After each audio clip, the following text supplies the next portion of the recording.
Hi friends, నేనైతే ఈ డ్రెస్ని మీషోలో తీసుకున్నానండి. నాకైతే 311 రూపాయలు పడింది అనమాట.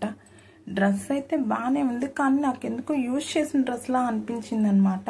అంటే డైలీ వేర్ యూజ్ చేసుకోవడానికి అని చెప్పి నేనైతే ఈ డ్రెస్ సెలెక్ట్ చేసుకుని తీసుకున్నాను. నాకైతే ఎవరో దీన్ని యూజ్ చేసిన డ్రెస్ని నాకు పంపించినట్టు అనిపించింది.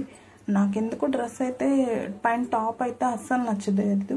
స్మెల్ కూడా నాకెందుకు ఎవరో యూజ్ చేసిన స్మెల్ లాగే అనిపించింది తప్ప కొత్త డ్రెస్ స్మెల్ అయితే అస్సలు రాలేదండి. ఎందుకునో కింద ప్యాంట్ అయితే బాగానే ఉందండి, కానీ అది కూడా కొంచెం యూజ్ చేసినట్టు అనిపించింది. టాప్ అయితే చాలా ఎవరో యూజ్ చేసి వాష్ చేసి ఐరన్ చేసి నాకైతే ప్యాక్ చేసి ఇచ్చినట్టు అనిపించింది తప్ప అది న్యూ ప్రోడక్ట్ అని అస్సలు ఫీలింగ్ రాలేదు.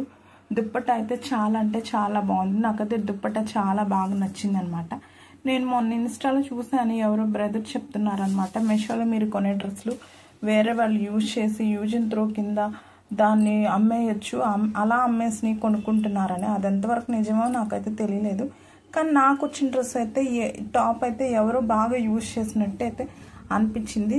మీరు చూసాక మీకేమనిపించిందో చెప్పండి. మీకు కూడా ఎప్పుడైనా మీషోలో కానీ ఫ్లిప్కార్ట్లో కానీ ఏదైనా ఆన్లైన్లో కొన్నప్పుడు ఇలా ఎప్పుడైనా జరిగిందా?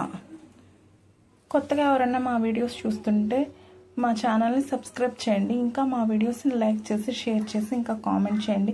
లైక్లు అయితే సరిగ్గా రావట్లేదండి. వీడియోస్ అయితే చూస్తున్నారు, మీరు లైక్ చేస్తే మాకు కొంచెం ఎంకరేజ్మెంట్గా ఉంటుంది. Thank you so much.